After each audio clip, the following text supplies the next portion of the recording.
요거다 이거죠. 요거다 이거죠.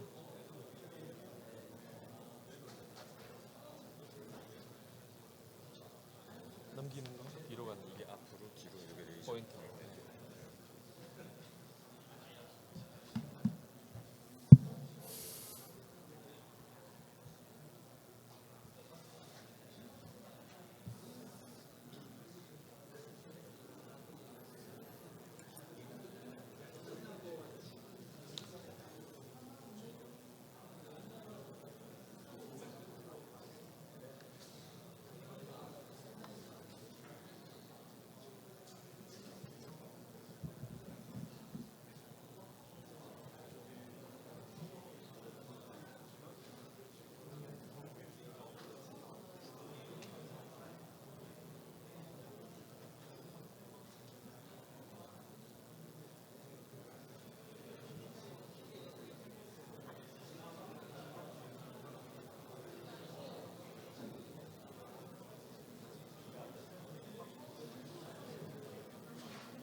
더 늦어지면 곤란하겠죠. 외부에서 다 한 번.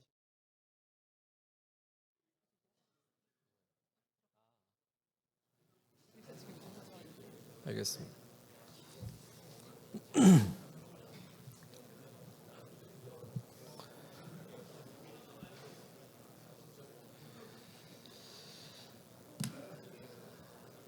자, 안녕하십니까. 네, 친애하고 존경하는 대한전교학회 회원 여러분, 지금부터 2025년도 대한전교학회 56회 학약술대회 특별 세션인 전기와 모빌리티의 만남의 행사를 시작하도록 하겠습니다. 저는 오늘 사회를 맡은 당학회 총무이사 성균관대학교 정상현 교수입니다.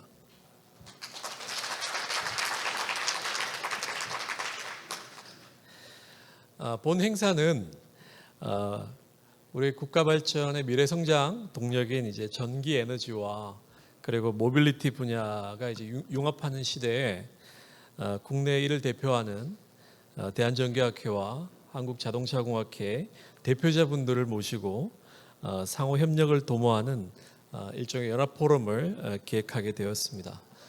저희 학회에서 와주신 외빈 VIP 분들을 먼저 인사 올리도록 하겠습니다. 한국자동차공학회 회장이신 성균관대학교 황승호 교수님이십니다. 큰 박수 부탁드립니다.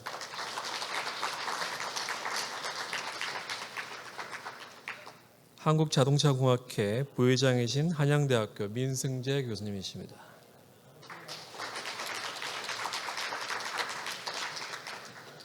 한국자동차공학회 부회장이신 한국기계연구원 최영 책임연구원이십니다.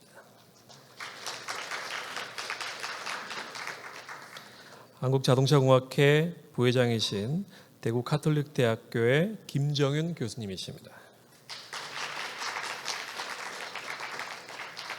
그리고 현대자동차 연구개발 부분 전동화 센터장이신 주정홍 상무 오셨습니다.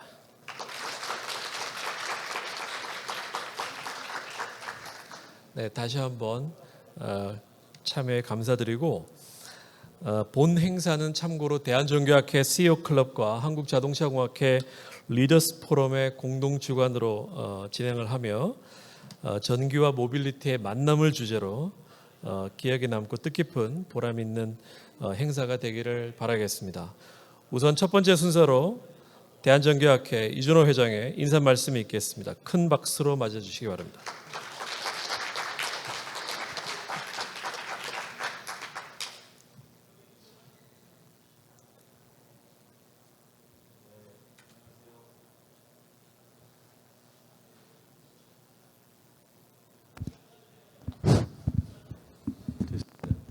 네, 안녕하세요.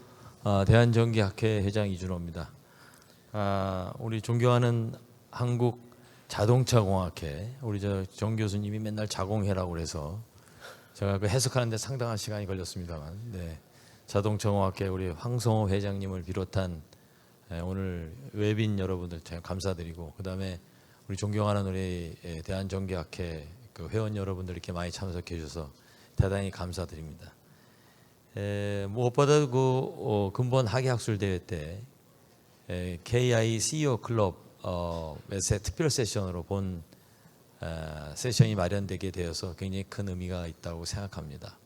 오전에 제가 전기요금 포럼 세션에 들어가서 많은 또 인사이트를 받고 왔는데, 우리나라가 수출하는 수출 품목, 저희 그 총생산량, 국민 총생산량의 완투를 차지하는 수출 품목의 1위가 반도체고, 두 번째가 자동차.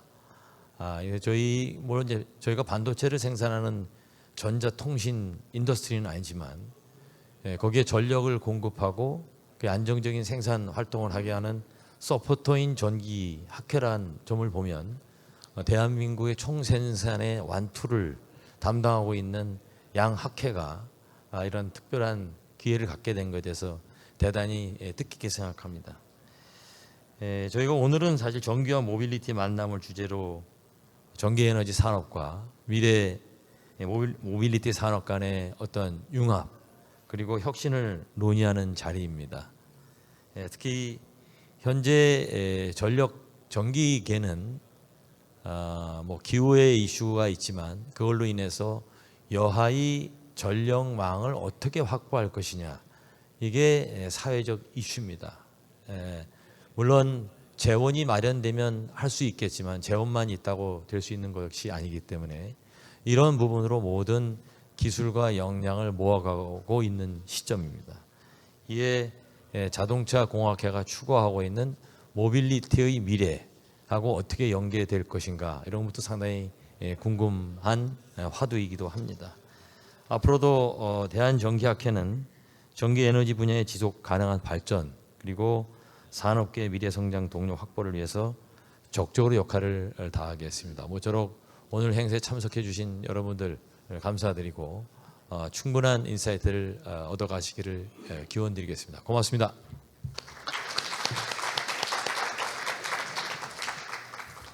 네, 감사합니다. 다음으로 황성호 한국자동차공학교 회장님께서 축사 말씀이 있겠습니다. 큰 박수로 맞아주시기 바랍니다.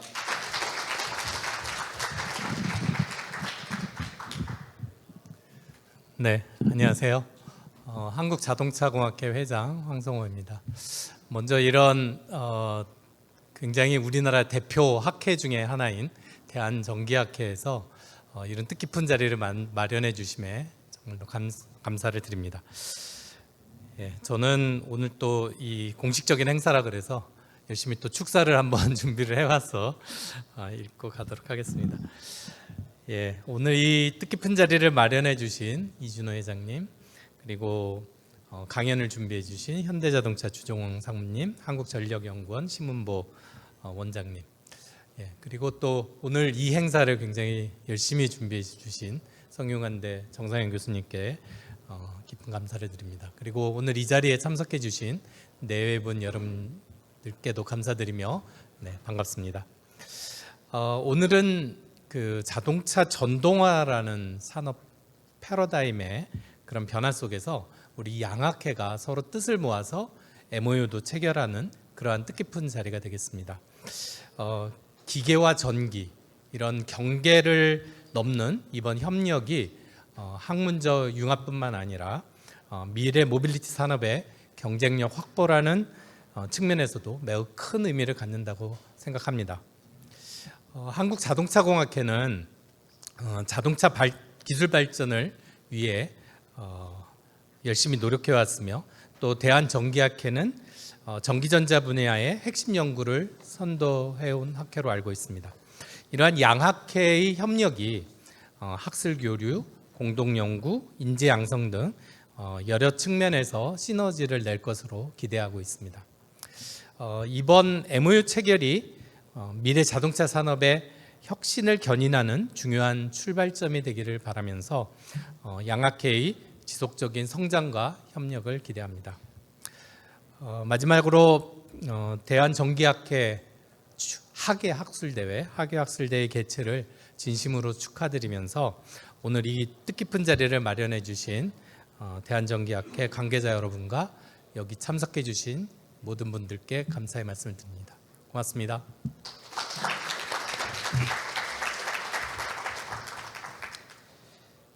네, 감사합니다. 자, 그러면은 오늘 포럼의 발표를 진행하도록 하겠습니다. 그 첫 번째로 황성호 회장님의 에너지 전환 시대의 전동화 차량의 융합과 혁신의 미래 주제로 발표를 진행하게 되겠습니다. 회원 여러분, 큰 박수로 부탁드리겠습니다.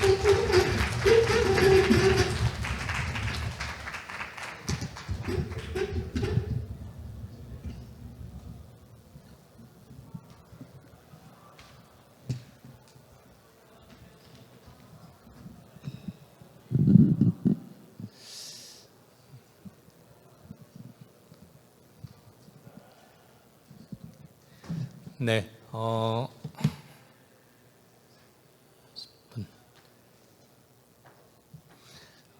저는 오늘 그 에너지 전환 시대의 전동화 차량이라는 주제로 강연을 좀 준비했습니다.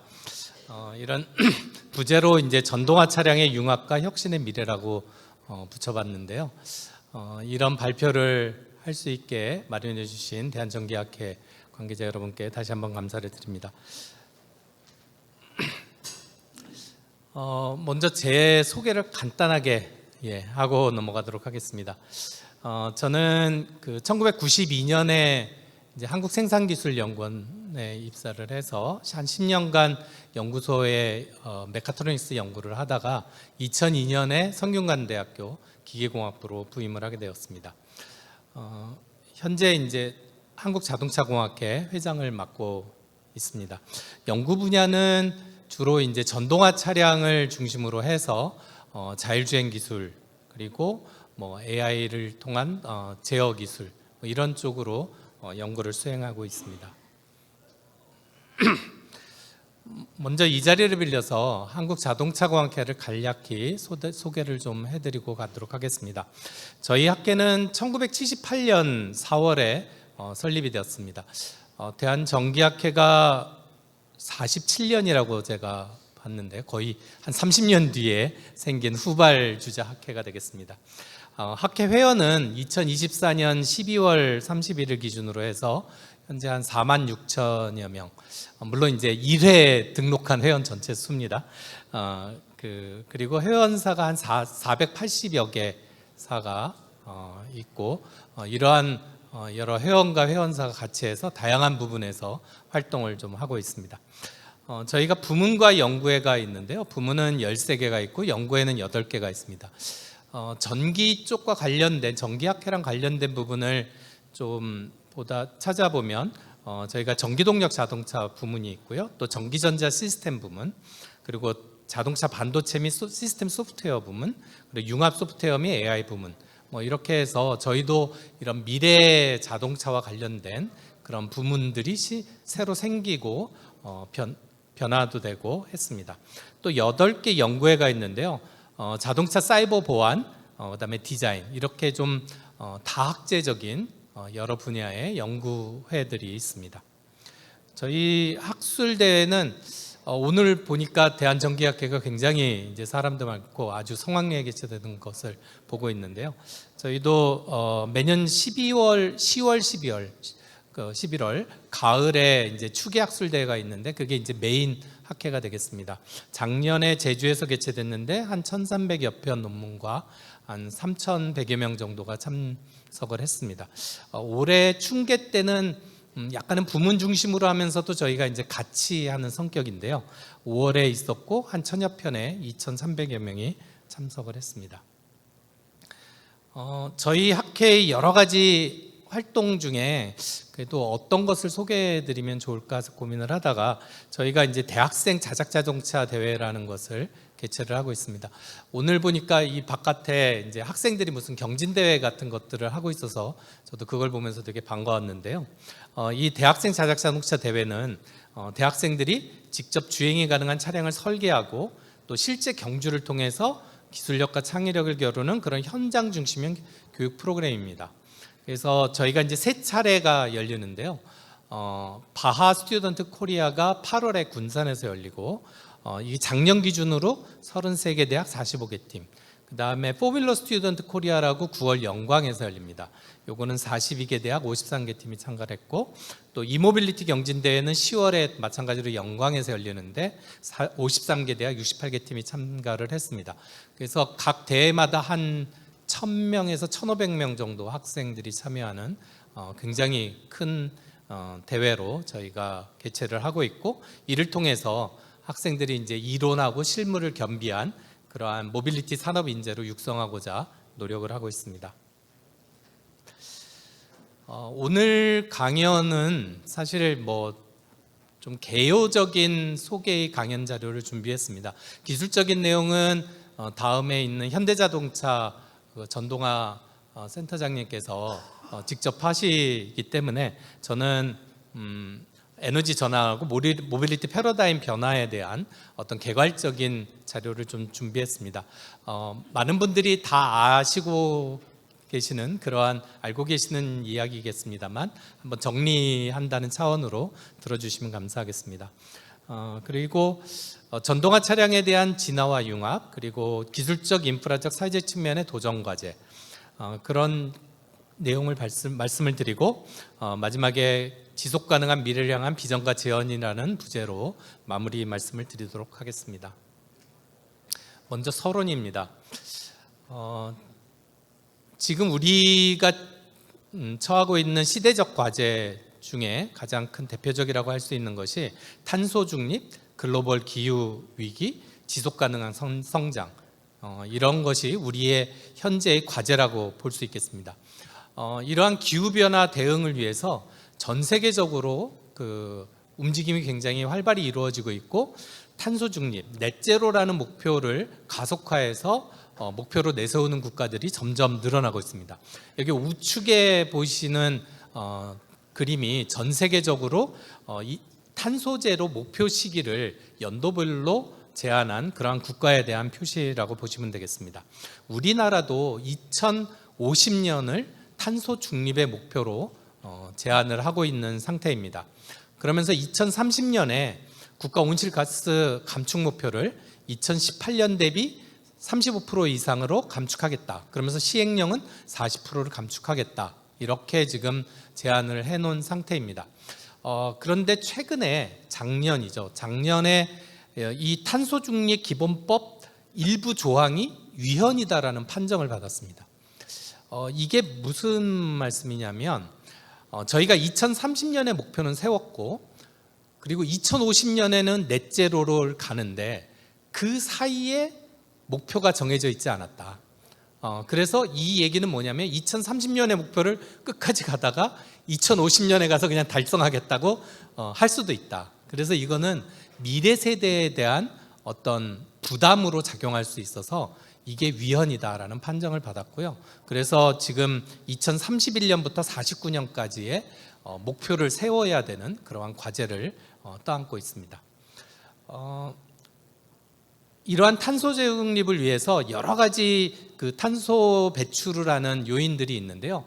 우리가 관심 있는 교통 부문은 전 세계 온실가스 배출량의 한 20% 정도 차지하고 있다고 합니다. 그래서 이것을 보면 우리가 넷제로를 가기 위해서는 내연기관 중심의 교통 체계로는 절대로 도달할 수 없는 그러한 상태가 됩니다. 그래서 근본적으로 에너지 소비하고 공급이 구조적으로 전환이 불가피하다라고 말씀을 드릴 수 있겠습니다.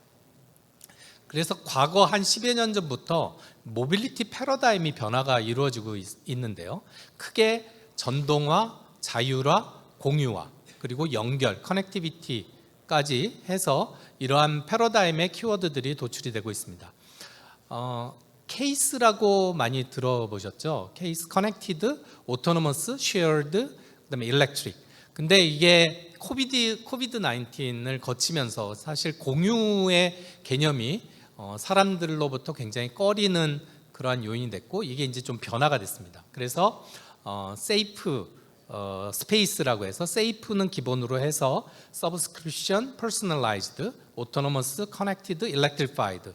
그래서 이러한 식으로 미래 모빌리티의 패러다임이 변화되고 있고 이것은 소비자와 사회의 요구에 의해서 자연스럽게 변화가 되고 있습니다.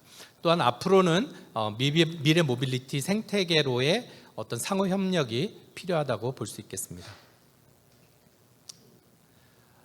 그래서 말씀드렸듯이 이런 미래 모빌리티가 변화되고 있으면서 자동차 산업의 그 정체성도 변화가 이루어진 지 이제는 좀 되었는데요.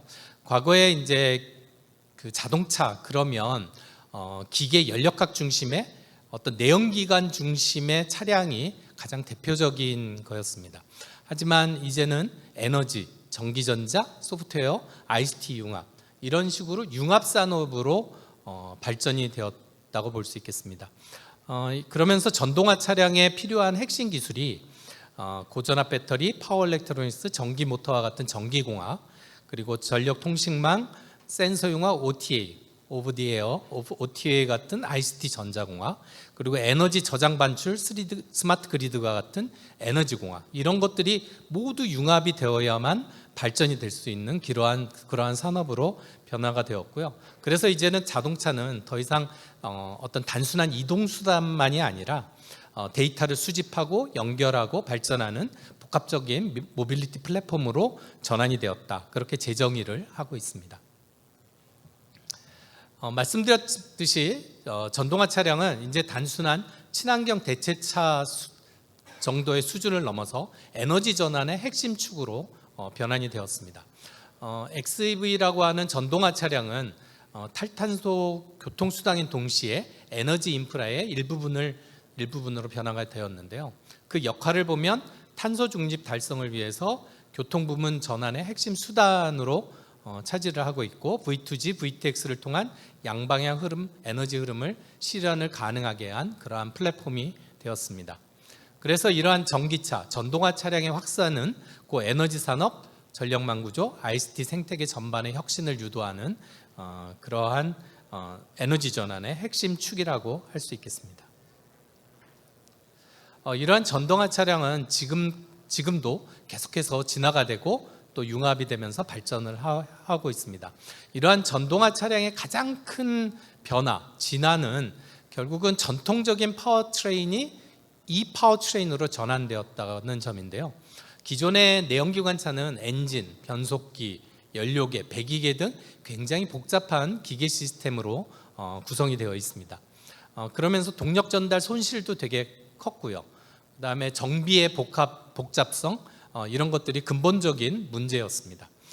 그런데 이것이 이 파워트레인으로 변환이 되었는데 특히 모터, 인버터, 감속기가 통합된 일체형 전동 구동 시스템이 되면서 구동 효율도 향상이 되고 구조도 단순화되고 또 소형화, 경량화 실현이 되었습니다. 그래서 기존의 자동차가 부품이 한 3만 개 정도 된다고 했는데 전동화가 되면서 한 2만 개, 한 3분의 2 수준으로 줄었다고 그렇게 되어 있고요. 그래서 옆에 보시면은 그 내연기관의 효율은 연료로부터 실제로 여러 가지 손실들을 다 빼면 실제로 동력 부분에 전달되는 효율은 한 20% 내외가 됩니다. 하지만 전기차는 에너지 소스로부터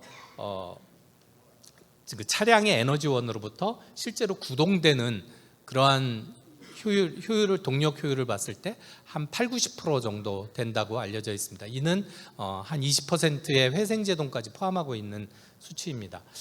근데 여기에는 한 가지 좀 추가돼야 될 게 전기를 만들어서 차량에 탑재해야 되니까 그 이송에 대한 손실이 좀 있을 수 있습니다. 발전과 이송. 그래서 실제로 기존에 석탄이나 화력 발전을 하면 최종적인 효율은 한 30%. 근데 만약에 수력 발전을 하면 한 70% 이상도 가능하다는 그러한 보고가 있습니다. 이러한 전동화 차량은 우리가 전기 모터가 주동력 또는 보조 동력으로 사용되는 것을 우리가 전동화 차량이라고 하는데요. 물론 향후에는 이제 BEV 또는 FCEV 같은 완전히 순수 전기차가 이제 대부분의 그러한 교통수단이 되겠지만 현재 시대에는 하이브리드, HEV나 PHEV 또는 EREV, Extended Range EV 같은 차량이 큰 역할을 하고 있을 거라고 생각합니다. 앞으로 완전히 전기차가 되기 위해서는 기술적인 발전뿐만 아니라 충전과 관련된 인프라도 필요하고 또 소비자의 인식도 변화가 필요하고 여러 가지 변화가 필요한데요. 하이브리드 차는 그에 비해서 과거의 내연기관차와 전동화차가 같이 들어가 있기 때문에 사람들이 받아들이기에 조금은 거부감이 없는 그러한 시스템이라고 볼 수 있겠습니다. 그래서 최근에 기본은 전기차로 하면서 익스텐디드 레인지 조그만 엔진을 둬가지고 충전을 하는 그러한 차량에 대한 관심도 되게 높아지고 있겠습니다. 앞에서 말씀드렸듯이 전기전자는 여러 가지 융합 기술을 가지고 있어서 전력 변환 시스템, 배터리 관리, BMS, 전장 아키텍처, 그다음에 EMI, EMC 이런 것들이 융합 기술로 필요하다고 볼 수 있고요. 또한 최근에 SDV가 자동차, 미래 자동차에서 굉장히 중요한 핵심 요소로 떠오르고 있는데요. 이러한 미래 자동차 SDV로 발전하기 위해서는 굉장히 큰 파워의 컴퓨터 시스템이 장착이 되어야 합니다. 그런데 기존의 내연기관 차용 배터리 시스템 가지고는 그것을 충당하기가 굉장히 어렵고 그것이 이제 전기차, 전동화 차량이 되면서 굉장히 큰 파워의 배터리를 장착하고 있기 때문에 그러한 변화도 굉장히 쉽게 갈 수 있는 그러한 전제 조건이라고 할 수 있겠습니다. 그래서 차량은 이제 움직이는 하드웨어에서 지속적으로 진화하는, 그러니까 운행한 후에도 차가 점점 똑똑해지는 그러한 디지털 플랫폼으로 변환이 되고 있다, 진화가 되고 있다라고 볼 수 있겠습니다. 자, 그러면 이러한 전동화 차량에 대해서 기술적, 인프라적, 사회적 측면에 있어서 도전 과제에 대한 몇 가지만 간략히 말씀을 좀 드리겠습니다. 전동화 차량의 기술 목표는 내연기관 차와 마찬가지로 차량이 근본적으로 달성해야 될 요건이 있습니다. 차량 성능이 좋아야 되고요. 또 승차감도 좋고 안전성도 있어야 되고 또 연비도 높아야 됩니다. 이것은 이제 다양한 목표인데 여기에 추가해서 전동화 차량은 일회 충전 주행 거리가 과거 굉장히 짧았는데 현재는 이제 뭐 거의 한 600km까지 왔기 때문에 어느 정도는 조금 달성했다고 볼 수 있는데요. 하여튼 일회 충전 거리가 길어야 되고 또 충전 시간이 굉장히 짧아야 되죠. 지금은 한 20분 정도 된다고 보는데 지금 뭐 발표되는 걸로는 뭐 5분 이내 충전이 될 수 있다. 또는 뭐 중국 같은 데는 뭐 3분 이내도 될 수 있다. 막 이렇게도 이제 발표를 하고 있는데요. 하여튼 충전 시간도 단축해야 되고 그러면서 CO2 배출량도 줄일 수 있는 그러면서 핵심 요소로서 모터, 배터리, 파워 일렉트로닉스뿐만 아니라 FCV는 수소 연료 전지 스택이나 탱크가 필요하고 그다음에 배터리 전기차나 PHEV는 충전 시스템이 필요하고 또 PHEV나 하이브리드는 소형 엔진 시스템이 필요하게 됩니다. 여기에 자율주행 기술과 이런 것들이 결합돼서 앞으로 이제 마스, 모빌리티 애저 서비스로 확대될 것이라고 예상을 하고 있습니다. 첫 번째 기술적 도전 과제는 배터리의 안전성과 경제성입니다. 그동안 최근에 배터리 열폭주로 해서 화재 같은 거 이제 많이 접하셨죠. 그래서 이런 충돌이나 과충전, 내부 결함 등에 의해서 사고가 날 수 있는데요. 이런 것들에 대한 어떤 근본적인 해결책이 좀 필요하다고 볼 수 있고 또 배터리 가격이 아직은 좀 비쌉니다. 차량 가격이 한 30-40%를 차지하는데요. 이게 이제 내연기관 차 대비 보조금 없이 동등한 수준이 되는 시점을 우리가 패러티 시점이라고 하거든요. 이런 패러티 시점이 과거에는 한 24년이면 올 거라고 했는데 이게 이제 점점 사실 늦춰지고 있는데 그래도 한 27년 뭐 그 정도에는 좀 올 수 있지 않을까 뭐 이렇게 예상들을 하고 있습니다. 그다음에 두 번째는 아무래도 환경 조건에 따른 어떤 전력 부품의 신뢰성이나 내구성 부분입니다. 이게 저온이 되면 전기차는 배터리 성능이 굉장히 떨어져서 주행 거리가 굉장히 급속히 줄어들게 됩니다. 차량이라는 것은 저 열대 지방 아프리카에서도 운행이 돼야 되고 또 한대 뭐 시베리아에서도 운행이 돼야 되는데요. 그런 거에 상관없이 주행 거리가 변화가 되면 소비자들이 굉장히 불편해하죠. 그래서 그것들에 대한 해결책이 좀 필요하고 신뢰성하고 수명도 좀 연장하는 연구가 좀 필요하다고 볼 수 있겠습니다. 그 다음에 이제 전기차 시대로 가기 위해서는 충전 인프라가 굉장히 중요하다고 볼 수 있겠습니다. 물론 닭이 면저냐 달걀이 면저냐의 문제이기도 하는데요. 전기차가 이제 많아지면 충전 인프라도 늘어날 거다. 또는 어디는 충전 인프라가 늘어나면 전기차가 좀 많아질 거다. 이렇게 서로 얘기를 하는데 그거는 이제 적절한 수준에서 아마 조정이 돼서 설치가 되어야 될 거라고 생각하고 또 이러한 충전 인프라가 확대가 되면 어떤 전력망 그리드로서 또 역할을 할 거라고 예상을 하고 있습니다. 마지막으로 그 소비자들의 인식 변화도 중요한데요. 아직까지 전기차는 좀 충전이 불편하고 주행거리도 짧다라는 그러한 고정관념들이 있습니다. 그래서 이런 것들을 좀 깨주기 위한 어떤 경험도 공유하고 홍보나 교육도 좀 필요하지 않나. 그리고 중고차 시장에 대한 그러한 배터리의 잔존 평가나 상태 평가 이런 것까지도 좀 고민해서 개발을 해야 되지 않나 싶습니다. 네, 그렇게 해서 우리가 이제 융합 연구가 필요하다는 말씀을 좀 드리겠는데요. 조금은 좀 빨리 가겠습니다. 그래서 결국은 이런 전동화 차량 개발을 위해서는 산학연 공동 생태계 기반이 굉장히 중요하다고 볼 수 있습니다. 어떤 전통 OEM뿐만 아니라 부품사, 배터리, 또 IT, 스타트업 간에도 공유, 기술 공동 개발이 되게 필요하다고 보고 또 대학, 기업, 정부의 어떤 연계 구조도 중요하다고 볼 수 있고 결국은 폐쇄형 기술 개발이 아닌 개방형 협력 생태계로 되어야 미래차 산업 경쟁력이 있을 수 있다. 이렇게 결론을 낼 수 있겠습니다. 마무리 말씀을 조금 드리겠습니다. 앞에서 말씀드렸듯이 전동화 차량은 이제 단순한 이동 수단 넘어서 어떤 전략적 자산 또 에너지 저장의 전환의 실질적 수단이 될 수도 있다고 보고 이런 것들은 지금 이제 미래 경쟁력을 갖추기 위해서는 산학연 공동 협력 또는 국제 협력도 필요하다라고 볼 수 있겠습니다. 이것을 위해서 굉장히 중요한 포인트 중에 하나가 융합 역량을 갖춘 인재 양성입니다. 과거에 어떤 학문 분야별 인재였다면 지금은 그런 것들을 두루 같이 연구할 수 있는 융합형 인재가 중요하다고 볼 수 있고요. 그래서 이러한 융합 연구를 할 수 있는 인재를 갖추고 또한 저희 자동차공학회하고 대한전기학회가 이런 차원에서 어떤 융합적인 연구 또 어떤 공동의 리더십을 좀 갖춰야 되지 않나. 그래서 이런 것들을 통해서 융합 학술 세션도 하고 공동 R&D 프로그램도 만들고 또 정부에 대한 어떤 제언도 함으로써 이런 우리 양학회가 공동 리더십을 가지고 이끌어간다면 향후 미래 모빌리티 시장을 선도할 수 있는, 우리나라가 선도할 수 있는 그러한 위치가 되지 않을까 그렇게 생각합니다. 네, 이상으로 발표 마치도록 하겠습니다. 감사합니다.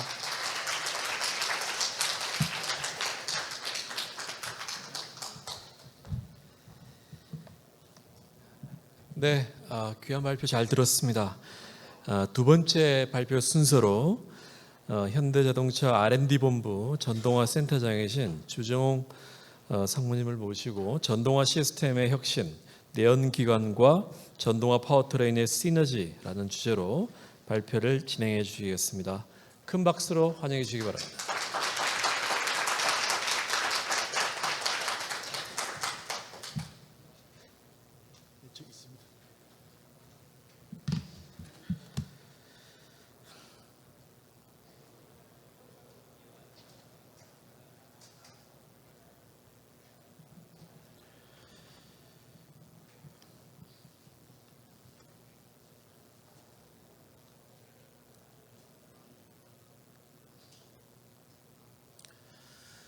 예, 안녕하십니까. 저는 현대자동차 R&D 본부에서 전도화 설계센터를 담당하고 있는 주정홍 상무입니다. 오늘 이렇게 대한전기학회와 한국자동차공학회 연합행사라는 뜻깊은 자리에서 이렇게 발표를 드릴 수 있게 되어 대단히 영광입니다. 저는 오늘 전동화 시스템의 혁신, 내연기관과 전동화 파워트레인의 시너지에 대해서 발표를 진행하고자 합니다. 이 자리를 통해서 최근 EV 성장세가 둔화되고 있는 시기에 현대자동차에서는 어떻게 내연기관과 전동화 파워트레인의 기술 방향성을 가지고 가고 있는지를 설명드리도록 하겠습니다.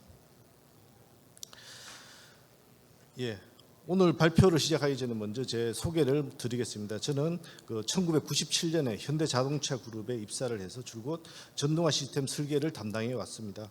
처음에는 CNC 소프트웨어 개발로 회사 생활을 시작했고 그 이후에는 이제 연료 전지 제어기와 양방향 DC-DC 컨버터를 개발했습니다. 그리고 전기차와 하이브리드 차량용 인버터를 개발했고 그 다음에는 이제 아이오닉 5용 인버터 그리고 멀티 충전 시스템 ICCU 그리고 하이브리드 차량용 HPCU를 개발했습니다.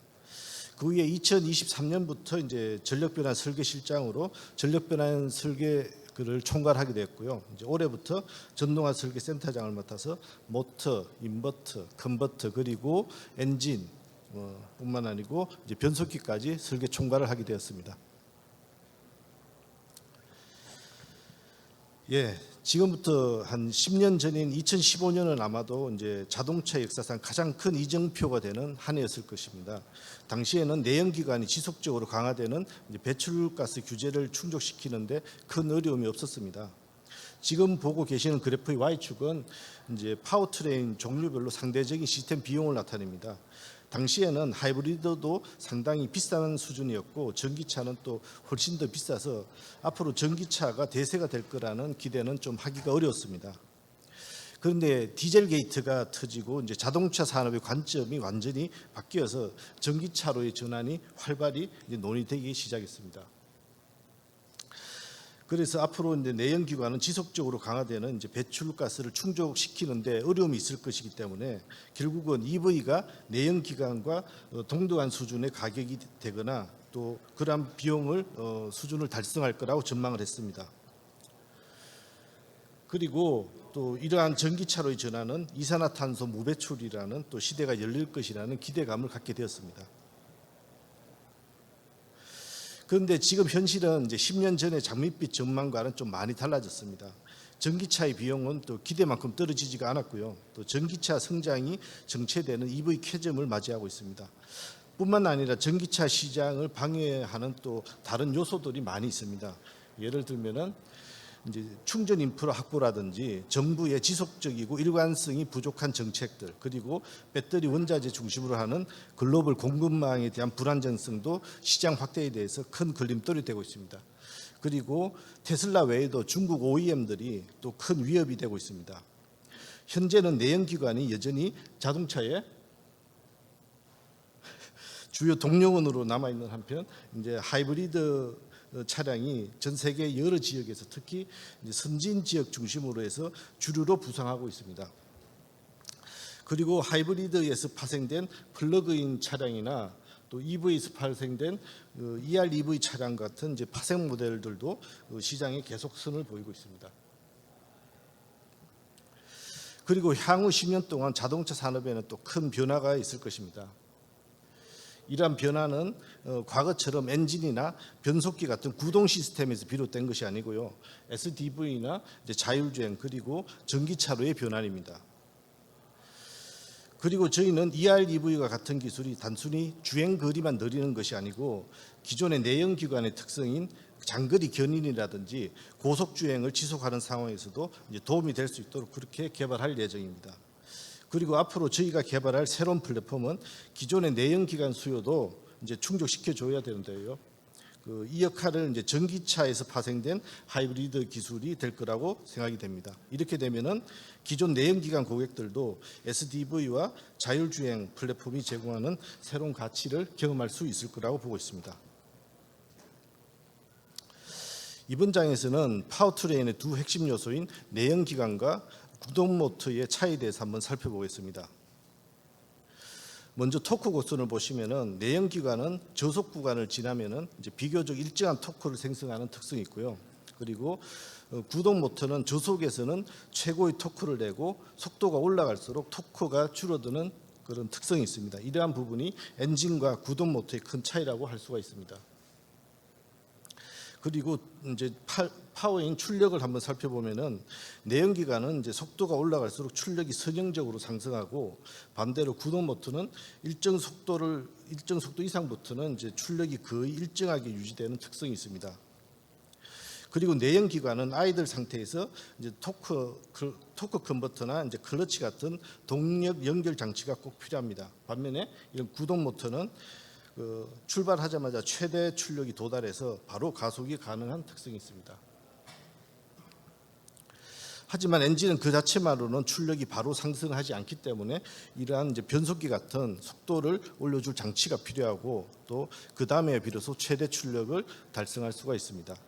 이런 이유 때문에 엔진과 그 모터를 함께 사용하는 방식이 이제 하이브리드 시스템이 여러 이점을 가지게 되는데요.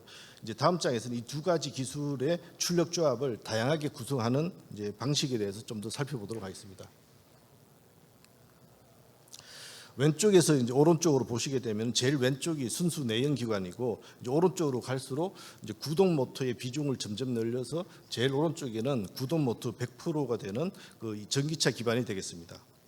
그리고 아래에는 각각에 해당되는 엔진의 토크 곡수를 나타낸 것입니다.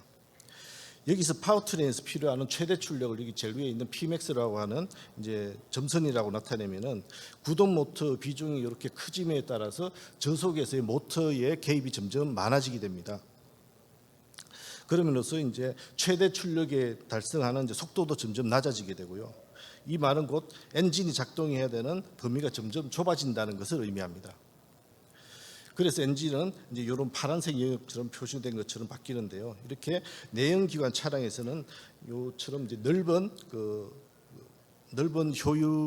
효율이 넓은 영역이 그 엔진 전체적으로 필요한데 반해서 구동 모터가 점점 커질수록 이러한 엔진이 동작해야 되는 범위가 점점 줄어들기 때문에 이제 특정 조건에서만 효율이 높은 이제 전용 엔진만으로 이제 가능하다고 볼 수가 있습니다. 그리고 이 페이지에서는 이제 파워트레인을 조합을 통해서 우리가 어떤 기술적 가치를 얻을 수 있는지를 한번 살펴보겠습니다. 이제 그래프 Y축을 보시면은 그 상대적인 기술적 가치를 나타냅니다. 먼저 파워트레인 시스템에다가 그 내연 기관을 추가하게 되면은 높은 에너지 밀도를 얻을 수가 있고 또한 이제 즉각적인 전류 보충을 할 수가 있습니다. 여기에다가 구동 모터를 추가하게 되면 이제 높은 에너지 효율성이랑 또 전기차가 주는 특유의 감성인 즉각적인 반응성과 그리고 개선된 MVH 같은 EV 라이크니스를 갖게 됩니다. 그런데 한 가지 문제점은 이렇게 이제 모터 비중이 점점 올라감으로써 전체 파워트레인 비용도 같이 올라간다는 점입니다. 그런데 이런 비용 상승은 선형적이 아니고 비선형적이고 또 예측하기도 어려운 요소들이 많이 있습니다. 그래서 반대로 플랫폼은 SDV 플랫폼이고 이러한 비용을 떨어뜨리기 위해서 반대쪽으로 우리가 또 기술 개발을 몰고 가게 된다면은 기술적 가치는 실질적으로 이렇게 떨어지는 그런 문제점을 안고 있습니다. 바로 이런 부분 때문에 저희가 이제 여러 혁신 기술이 개발되고 있고 오늘 제가 초점을 맞추고 싶은 주제인 내연 기관과 이제 파워트레인의 전동화 파워트레인의 시너지에 대한 내용입니다. 이러한 시너지를 내기 위해서 어떤 종류의 기술 혁신이 필요한지를 한번 살펴보겠습니다. 먼저 EV 플랫폼을 보시면은 EV 플랫폼이 가지는 가장 큰 장점은 구조의 통합과 확장성입니다. 하지만 이 통합의 효과를 끌어내기 위해서는 구동 모터를 최대 구동 모터의 출력 밀도를 높이고 또 패키지를 축소하는 기술 혁신이 필요합니다. 이러한 혁신이 가능해지면 기존의 대용량 배터리를 대신해서 대용량 배터리를 줄이고 거기에다가 소형 엔진이랑 발전기를 추가하는 것이 가능해집니다. 이렇게 되면은 이제 EV 플랫폼에서 이제 다양한 파생 모델로 구성하게 할 수가 있게 되고 배터리 용량을 조절해서 이제 고객이 다양한 니즈에 맞는 그러한 라인업이 구축이 가능해집니다. 그럼 이제부터 그 두 가지 핵심 요소인 내연 기관 엔진과 전동화 파워트레인의 혁신에 대해서 한번 얘기해 보도록 하겠습니다. 먼저 내연 기관인데요. 이제 그래프에서 보시는 바와 같이 이제 기존의 IC 엔진은 엔진 시동을 포함해서 넓은 영역에서 운전이 됩니다. 그리고 하이브리드 엔진의 경우에는 주로 효율 최적점을 기준으로 운전되지만은 이제 또 변속기 작동에 따라서 효율 저하 영역에서도 운전이 필요합니다. 그리고 EREV 엔진은 엔진이 이제 차량에서 엔진이 차량 구동에 직접 참여하지 않기 때문에 배터리 충전을 위해서만 작동하기 때문에 엔진의 효율 최적 라인을 따라서 운전이 가능합니다. 그래서 EREV 엔진은 최고 효율점에서 집중해서 엔진을 개발할 수가 있습니다. 예를 들면은 이제 고속 영역의 그 최고 출력이 최고 출력이랑 그리고 저속 영역에서의 그 성능이 저속 영역에서의 성능을 고려하지 않아도 되고요. 그리고 고속 저보화나 저속 고보화와 같은 영역에서 대한 고민도 필요 없게 됩니다. 이런 앞서 말씀드린 엔진 그 최적점에 대해서는 엔진 최적점에 대해서 효율을 최적화하기 위해서는 또 크게 네 가지 관점에서 개선이 필요합니다. 먼저 연소계인데요. 연소계에서는 엔진 열 효율을 향상시키기 위해서 또 고압축비 적용이 필요하고 고압축비 엔진에서는 연소 안정성과 그리고 노킹 강건성 확보가 필요합니다. 이를 위해서 고텀블 흡기포트 적용 및 연소실 형상 최적화가 필요합니다. 그리고 두 번째 노킹 개선의 핵심 기술로는 EGR 시스템 전체적인 개선이 필요합니다. 세 번째로는 냉각계에서는 효율 최적점에서 엔진 냉각 성능을 극대화하기 위해서 전동식 워터펌프를 적용하고 또 냉각계의 유동 저항을 최소화시키고 또 냉각수를 최적 제어가 필요합니다. 네 번째는 이제 엔진의 레이티드 RPM을 하향함으로써 각 시스템을 최적화해서 개발하고 저마찰 오일과 그리고 첨단 코팅 기술을 적용함으로써 엔진의 기계적 마찰 요소를 최소화하는 것이 필요합니다. 이제 그럼 이제 전동화 파워트레인의 혁신에 대해서 또 설명을 드리겠습니다. 전동화 파워트레인은 세 가지 주요 부품으로 이루어져 있습니다. 이제 구동 모터와 인버터와 감속기인데요. 이 각 부품들은 지금도 활발하게 혁신이 이루어지고 있습니다. 먼저 구동 모터 기술을 보면은 모터의 전자기 설계의 진보 덕분에 높은 그 속도와 더 높은 출력 운전이 가능해지고 있습니다. 이러한 기술 발전은 단순히 효율이나 출력 비용 개선뿐만 아니고 그 패키지 유연성까지 개선해 주기 때문에 결국에는 내연 기관과 전기 구동 시스템의 시너지를 가능하게 해주는 중요한 열쇠가 됩니다. 그리고 다음 인버터 기술입니다. 인버터는 더 효율이 좋은 전력 반도체와 모터 시스템 토폴로지를 통해서 기술 혁신이 진행되고 있습니다. 그리고 이러한 전력 반도체 소자의 제어와 냉각 기술도 최근에 아주 큰 혁신을 이루고 있습니다. 그리고 감속기는 엔진이 없는 전기차의 경우에는 이제 감속기의 진동이랑 소음이 직접적으로 운전자에게 전달되기 때문에 더욱 정밀하고 고도화된 기술 개발이 필요합니다.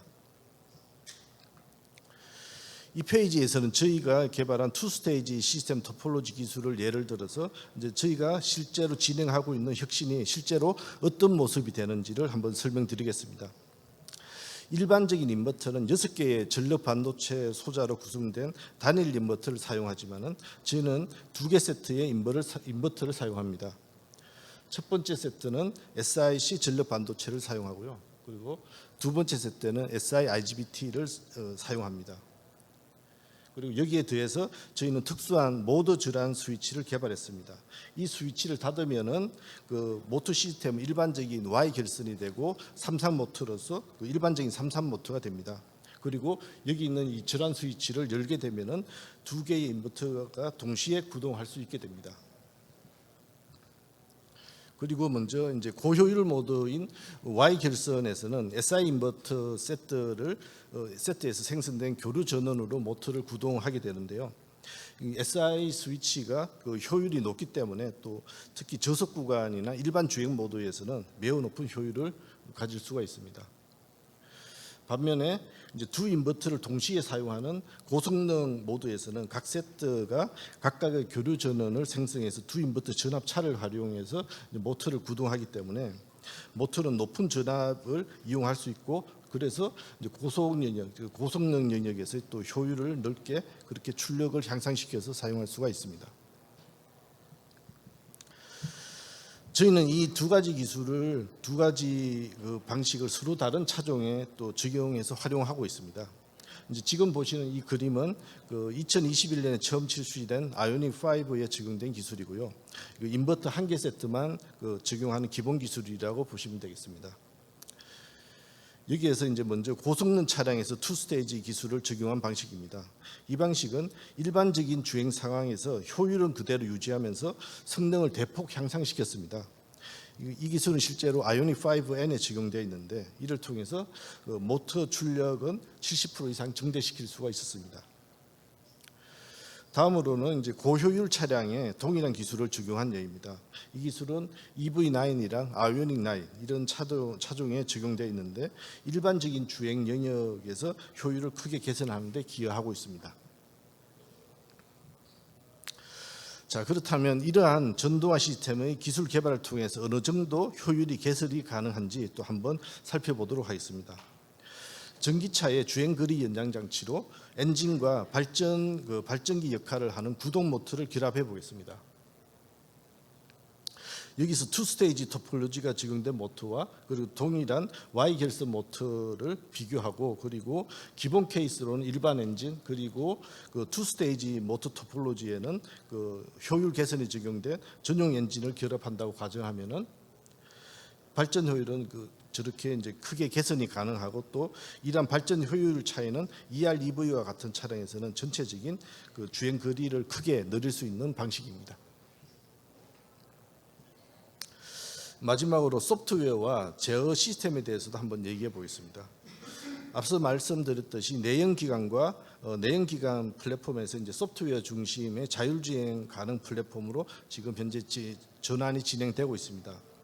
자율주행이 탑재된 미래의 소프트웨어 중심 차량에는 파워트레인 부품들이 차량의 메인 컴퓨터와 연결이 되고 제어될 수가 있습니다. 이렇게 되면 파워트레인 부품은 제어하는 데 필요한 모든 정보가 차량 내부의 여러 부분뿐만 아니고 외부의 네트워크에도 활용이 가능해집니다. 예를 들어서 내비게이션 정보라든지 도로, 교통 상황, 그리고 날씨, 앞으로 나올 충전 정보 등이 여기에 해당됩니다. 게다가 소프트웨어 전략은 외부 클라우드 컴퓨팅 파워를 활용해서 훨씬 더 진화할 수가 있습니다. 이것이 어떻게 도움이 될 수 있는지를 한번 살펴보도록 하겠습니다. 이 그래프는 어떤 노면에서 이제 주행 중인 차량의 요구 출력을 나타냅니다. 일반적인 내연기관에서는 전체 출력이 엔진을 통해서 얻을 수가 있습니다. 그리고 이 내연기관에다가 전동화 파워트레인을 추가한 이제 EREV 시스템을 만들었다고 생각해 보겠습니다. 이때 모터의 출력을 높여서 엔진은 이제 평균 출력선 근처에서 동작이 되고 모터는 전체 동력을 감당할 수가 있습니다. 이 경우 엔진 동작 범위가 크게 줄일 수가 있습니다. 하지만 이렇게 이제 긴 오르막을 마주했다고 가정해 보면 일정 시간 동안 또 평균 출력을 높여줘야만 합니다. 이때 엔진을 고효율 그 동작 범위로만 동작시키게 되면 SOC가 결국 고갈이 되기 때문에 또 동력 제한으로 연결될 수가 있습니다.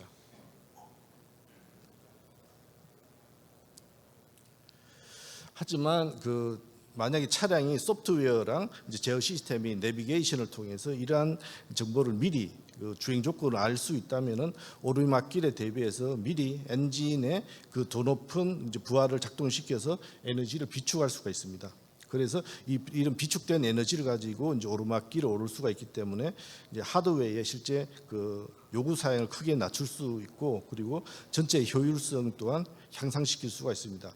이러한 방식으로 소프트웨어의 잠재력은 점점 더 중요해질 것이고요. 그리고 파워트레인 시스템의 경쟁력도 높일 수 있을 거라고 생각이 됩니다. 지금까지 설명드렸던 내연기관과 전동화 파워트레인의 전체적인 기술 로드맵을 보여드리겠습니다. 먼저 내연기관에서는 엔진 운전 최적점에서 효율을 극대화하기 위한 기술 개발이 필요합니다. 이러한 기술 개발을 통해서 하이브리드랑 EREV에 특화된 고효율의 전용 엔진 개발이 가능합니다. 그 다음으로 이제 전동화 파워트레인에서는 높은 출력 밀도와 이제 또 고속화를 위한 기술 그리고 효율이 높은 토폴로지를 지속 개발해서 그리고 혁신적인 기술인 새로운 구동 시스템을 개발할 예정입니다. 그리고 이 두 기술의 시너지를 통해서 새로운 EREV, 하이브리드 시스템 등으로 기술을 확장해 나갈 것입니다. 여기에 소프트웨어와 제어 기술을 융합해서 소프트웨어 중심 차량에서는 또 혁신을 이어나가도록 하겠습니다. 이제 저희는 또 앞으로 또 지속적으로 이러한 기술적인 혁신적인 기술들을 계속 개발해서 전동화 기술을 또 선도해 나가도록 하겠습니다. 이상 발표를 마치겠습니다. 감사합니다.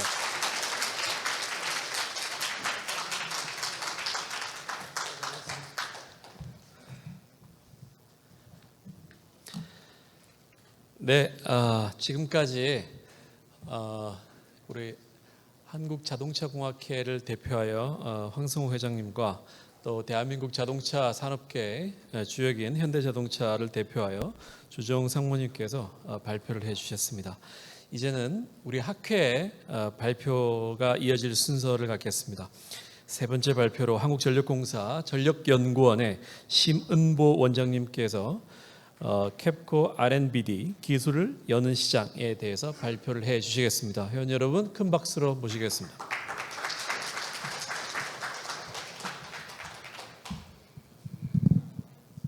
예, 안녕하십니까. 방금 소개받은 한국전력의 전력연구원장으로 있는 심은보입니다. 오늘 주제가 전기와 모빌리티의 만남이라고 되어 있는데 앞에 두 분의 강의를 들어봤는데 상당히 어렵더라고요. 만나기가 되게 어려울 거라 생각되고 또 좀 전에 정상윤 교수님께서 최대한 제 발표를 모빌리티와 연관성 있게 좀 해달라고 또 주문을 긴급하게 하셨는데 좀 어려울 거로 보고요. 저희가 발표하기 전에 여기 계신 분들이 대부분 한국의 전력연구원에 대해서 아시겠지만 모르는 분을 또 있을 것 같아서 간단히 소개 말씀드리면 저희 전력연구원은 기본적으로 한전에 소속되어 있습니다. 기업부설 연구소이기 때문에 기본적으로 한전이 하고 있는 사업, 발전부터 송변전, 배전, ICT에 이르는 또 기업과 연관된 여러 가지 사업을 하고 있고요. 또 한편으로서는 공기업이다 보니까 국가 정책을 또 저희가 전담하는 게 있습니다. 에너지 정책이 탄소 중립이라는 거대한 물결을 가고 있고 그 안에서 무탄소 전으로 가고 있는 기술을 지금 개발하는 저희들 하고 있고 제가 오늘 드리고 싶은 얘기는 자동차 공학은 제가 들어보니까 굉장히 스피디하고 자동차처럼 굉장히 빠릅니다. 다만 저희 에너지 분야의 어떤 연구는 그에 비해서 상당히 느리고 또 현실에 적용하기 굉장히 어려운 측면이 있어서 그런 것들이 왜 어려운 면이 있는지 또 그런 거를 또 극복하려면 어떻게 되는지 이런 쪽에 초점에 맞춰서 저희가 말씀을 드리도록 하겠습니다. 저희가 제목을 캡코 드라이브로 잡았고 그에 대한 부제로 캡코 R&B가 기술이 여는 시장으로 말씀드렸다시피 저희의 방침은 앞으로의 R&D는 R&BD로 가야 된다. 또 이것을 하기 위해서 시장을 만든다 이렇게 되어 있고요. 유일하게 만나는 지점이 있네. 자동차공학대하고 드라이브가 있습니다. 저희에게 모든 힘을 캐프리의 모든 힘을 길을 이쪽으로 가도록 이렇게 하겠습니다. 이 다음 페이지를 어떻게 돌리나요? 예. 저희가 발표하기 전에 에디슨의 사진을 갖고 왔는데 에디슨은 아마 1800년도 후반에 전기를 만들고 전기 지금 제2의 전신이 되는 에디슨 전기에서도 만들었고 그걸로 인해서 한국에도 전기가 들어오게 됐고 또 수많은 발명을 통해서 여러 가지 사업가로 알려져 있는데요. 저희가 이 사진을 이렇게 한 배경은 뭐냐면 저기 에디슨 생애를 통과하는 하나의 메시지가 있습니다. 비전 without execution is hallucination. 비전도 중요하지만 실행을 해야 되지 실행을 하지 않으면 환상에 불과하다. 제가 말씀드리는 여러 가지 주제를 통해서 이런 걸 통해서 앞으로 좀 실행력 있는 것을 하기 위해서 말씀을 드렸습니다. 예, 제가 좀 전에 R&D에서 R&BD로 가야 된다고 말씀드렸습니다. 큰 차이는 없습니다. 저희가 여러 가지 기술개발 전략을 수립하고 R&D를 기획하고 수행하고 있는 관점에 마지막 관점에 사업화라는 관점이 들어 있습니다.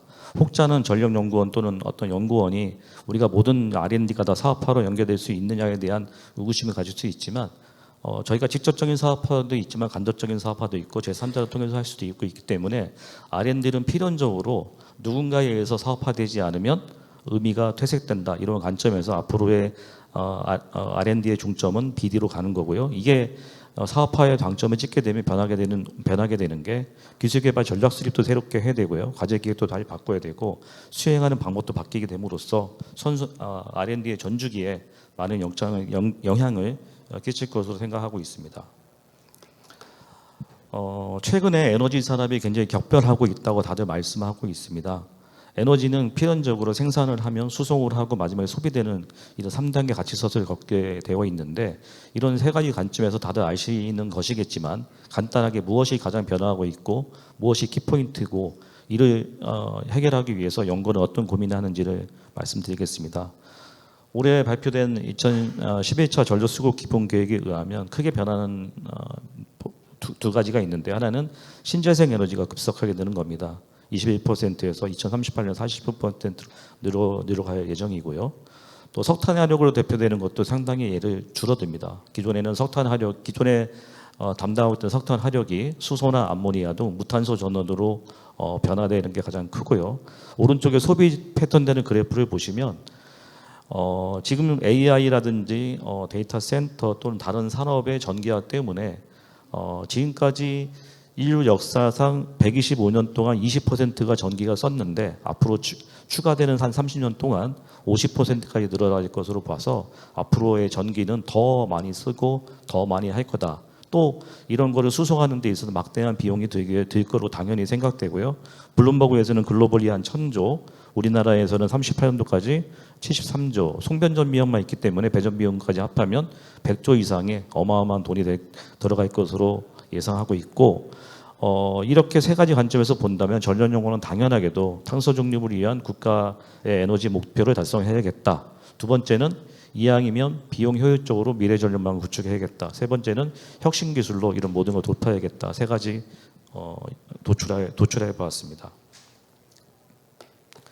그럼 지금부터는 제가 좀 전에 말씀드린 세 가지 관점에서 한전 또는 전력연구원이 무엇을 하고 있고 또 무엇이 주된 이슈인지를 알아보겠습니다.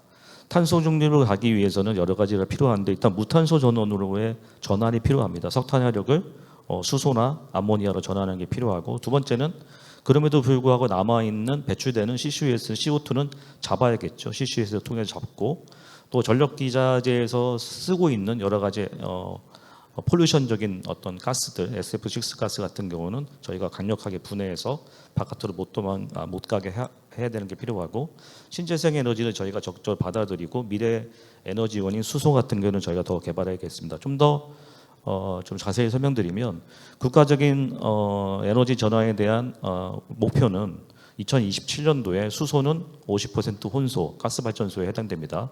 석탄화력 같은 경우에는 암모니아를 20% 혼소하려고 되어 있고 저희 연구원에서는 여러 가지 인프라나 시증을 통해서 올해 말부터 실제 발전소에 실증을 할 예정이고요. 아울러서 나중에는 궁극적으로는 수소를 전소하는 시대, 암모니아를 전소하는 시대가 오기 때문에 두산이라든지 하나 등 터빈사랑 같이 전소 터빈도 개발하고 있습니다.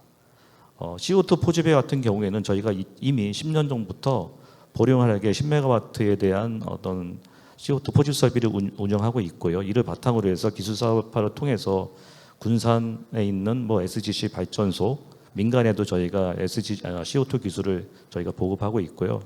저희가 최근에는 SF6 가스를 원천적으로 무해화하기 위해서 그런 기술을 저희가 연구원에 개발했고 그거를 철도공단에 저희가 어떻게 보면 협약을 해서 철도공단에서 배출되는 SF6 가스도 저희가 다 완전 무해할 수 있도록 설비를 갖췄습니다. 해상풍력의 경우에는 국가적인 해상풍력 목표가 2030년 얼마 안 남았는데 14.3기가를 해야 됩니다.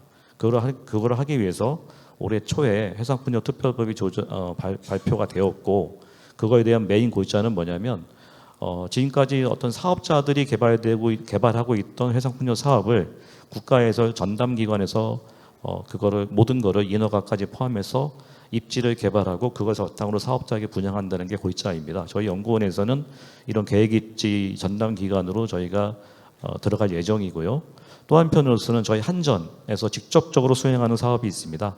신안의 1.5기가와트, 서남아의 1.2기가와트를 한전 직접 또는 SPC를 통해서 하고 있는데 거기에도 저희가 참여해서 여러 가지 엔지니어링을 하고 있고 블루수소라든지 또는 메탄을 열분해하는 촉로수소를 통한 수소를 만드는 방법, 또 재생에너지를 이용해서 하는 방법 등 여러 가지 수소 기반 사업도 하고 있다는 걸 말씀을 드리겠습니다.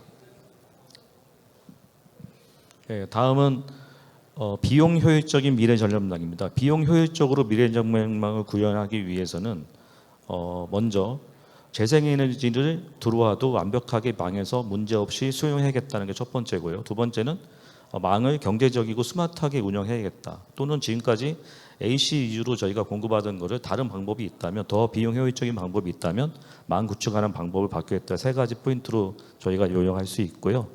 첫 번째 단계에서 말씀드리면 국제에너지기구인 IE에서 발표한 게 있습니다. 재생에너지의 발전원의 비율이 전국적으로 15% 넘으면 저희가 가장 관심 있게 기울여져 있기 때문에 두 가지가 있습니다.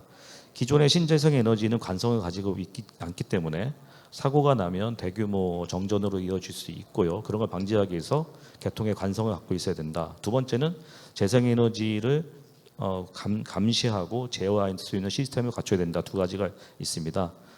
저희 한전에서는 전국적으로 깔려있는 ADMS 시스템을 통해서 재생에너지를 감시 제어하고 있고요. 그다음에 관성을 확보하기 위해서 두 가지 방법. 하나는 적극적인 방법은 여러 가지 동기조산기라든지 ESS 통해서 관성을 잡는 방법, 또는 스마트 신재생 에너지에서 넘어오는 인버터에 관성을 보유할 수 있는 기능을 넣어서 관성을 확보하는 두 가지 방법으로 저희가 기술을 하고 있습니다. 두 번째, 경제적이고 스마트한 전력 개통 구축에 대해서 좀 더 말씀을 드리면 여러분들 들으셨는지 모르지만 신뢰도 기준이라는 게 있습니다. 쉽게 말하면 고속도로를 4차선 운영하면 갓길이라는 게 두지 않습니까? 갓길은 비상시에 두듯이 저희 송전솔로도 비상시에 고장이 날 거를 대비해서 일정 부분의 여유도를 가지고 있는데 그 여유도를 좀 더 타이트하게, 좀 더 유연하게 여러 가지를 운영하다 보면 좀 더 많은 전기 또는 값싼 전기를 할 수 있기 때문에 전체적인 비용을 줄일 수 있겠다는 관점에서 저희가 들여다보고 있고요. 또 하나는 어떤 송전솔로의 용량도 사실 정해져 있지만 사실은 생각해 보면 어떤 계절에 따라서, 시간에 따라서, 상황에 따라서 좀 더 유연하게 운전할 수 있거든요. 그래서 이런 거를 동적으로 계산해서 또는 또 다른 유연장어 섞어서 하는 기술도 저희가 하고 있고요. 또 망을 AC 위주로 하던 거를 최근에는 HVDC로 하는 것이 어떻게 보면 대세가 되고 있습니다. 제주도와 육지에 벌써 3계단이 다 깔려 있고요. 동해안에서 서해안까지 오는 것도, 수도까지 오는 것도 저희 EP 사업을 하고 있고, 최근에는 작년에는 지금까지 이거를 외국 기자재 업체에 의존했다면 최근에는 국내 기자재 업체와 저희가 처음으로 200메가와트에 대해서 국산화를 성공하고 있습니다. 또 상대적으로 MVDC라든지 LVDC 같은 경우에는 여기 계신 분들 아시는지 모르겠지만 굉장히 저희가 아직까지는 좀 천천히 가는 분야인데 최근에는 이런 분야도 저희가 다양한 기업, 다양한 빌딩에 적용해서 어떻게 보면 상용화에 대한 준비는 맞춘 상태라고 말씀을 드리겠습니다. 네, 이와 아울러서 여러 가지 한계 돌파형 또 새로운 산업을 위한 혁신 기술도 개발하고 있습니다. 기존의 실리콘 태양전지를 대체하는 페로브스카이트 태양전지에 대해서는 이미 15 x 15cm에 대해서 효율을 10% 후반대로 확보하였고요. 이를 바탕으로 해서 유리창호를 만드는 업체들과 협업해서 저희가 BIPV 시장에 들어가려고 준비를 하고 있고요. 저희가 또 슈퍼커패시티라는 게 있습니다. 슈퍼커패시티라는 것은 굉장히 빠른 시간에 초소공성으로 충반전을 할 수 있는 ESS의 한 종류입니다. 아직까지 국내에서는 어떤 초소공성 주파수 보조 서비스가 없기 때문에 좀 활용도가 떨어지지만 신재생 에너지가 굉장히 많은 유럽이라든지 또 아일랜드 경우에는 이런 초소공성 시장이 있기 때문에 아일랜드에 있는 디벨로퍼랑 저희가 협업을 해서 그쪽 시장에 진출하려고 준비를 하고 있습니다.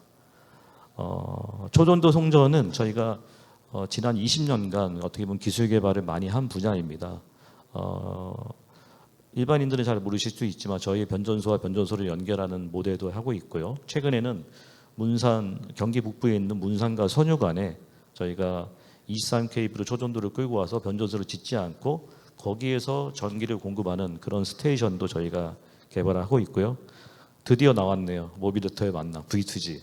저희가 유원자원 시장을 앞으로 확보하는 데 있어서 V2G 전기차의 힘이 굉장히 큽니다. 그래서 저희가 V2G에 대해서 이미 현대차 또는 기아차와 시증도 많이 했고 또 우리나라에 이미 양방향 충전이 되는 전기차가 개발되어 있는 걸로 알고 있고 또 에너지 신사업처의 차원에서는 플러그인 차지 같은 기술도 현대차라든지 같이 협업하고 있다는 말씀을 드리고요. 또 전력 분야에서는 여러 가지 데이터들이 많이 나옵니다. 운영 데이터라든지 요금 데이터가 많이 나오기 때문에 여기를 데이터로 저희가 분석을 해서 여러 가지 문제를 찾아내는 거에 대해서도 연구를 많이 하고 있습니다. 간단히 소개를 드리면 또 전기차가 나오는데 전기차가 그 농사용 전기로 이렇게 전환해서 쓰는 고객들이 꽤 많이 있습니다. 그것도 양쪽에 어떤 위약이거든요. 저희가 그런 부하 특성이라든지 이런 특성을 찾아서 농사용 전기에 쓰는 고객을 전기차는 쓰는 거를 찾아낸다든지 이런 것도 데이터를 하고 있고요. 최근에는 많은 기업들도 다 하고 있던 얘기겠지만 라지 랭귀지 모델에 대해서도 한전 내부에 적용하는 여러 가지 방법론에 대해서도 많은 연구를 하고 있습니다. 저희가 지금까지 3가지 분야에 대해서 많은 얘기를 해드렸는데요. 아마 여기 계신 분들은 많이 체감하지 못하거나 또는 아닌 것 같다거나 여러 가지 생각이 드실 수 있을 것 같습니다. 제가 지금부터 말씀드리는 게 포인트인데요. 저희가 하는 여러 가지 기술 또는 실증 이런 것들은 현실의 벽에서 보면 굉장히 느리게 움직입니다. 느리게 움직이거나 또 체감을 못하게 되는데 여러 가지 연인이 있겠습니다. 저희가 기본적으로 생각해 본 거는 4가지 정도가 있는데 첫 번째는 저희는 기술 개발을 상용화를 목적으로 한다기보다도 실증 또는 프로젝트를 하는 걸 가지고 이미 기술 개발을 했다고 생각하는 경향이 많이 있습니다. 제주도의 스마트 그리드 사업이라든지 초전도 사업 또는 DC 사업 이런 것들이 많은 것들이 그냥 실증에 머물러 있고요. 두 번째는 시장이나 정책이나 어떤 규제나 이런 것들이 작동을 안 하는 영역들이 많이 있습니다. 정부 당국에서 또는 다른 당국에서 여러 가지 인센티브나 규제를 통해서 뭔가 산업을 만들고 해야 되는데 ESS나 슈퍼컵, CCUS, V2G 이런 모든 것들이 요금제라든지 여러 가지 미비해서 현실 세계에 많이 없는 걸 알 수 있고요. 또 기술 안정에 대한 완벽주의는 뭐냐면 저희가 이제 많은 연구를 해보면 마지막에 어떤 의사를 결정하는 사람들은 완벽성을 요구합니다. 경제성도 좋아야 되고 실현성도 있어야 되고 리스크가 하나도 없는 상태를 요구합니다. 그러다 보니까 현장에서 적용하지 않고 또 새로운 기술이 나오고 새로운 기술도 다시 한번 그런 루트를 가야 되고 이런 게 반복되다 보니까 굉장히 현실 세계에 적용하지 않는다는 여유가 있어서 저희가 이런 걸 타파하는 방법을 한번 고민을 해봤습니다. 밑에 있는 이 5가지는 어떻게 보면 저희 회사 내부적인 어떤 메시지인데요. 한번 간단히 설명을 드리면 연구원의 역할에 대해서 한번 고민을 해본 겁니다. 연구원은 복잡한 비례전력망을 안정적으로 운영하는 의무도 있고요.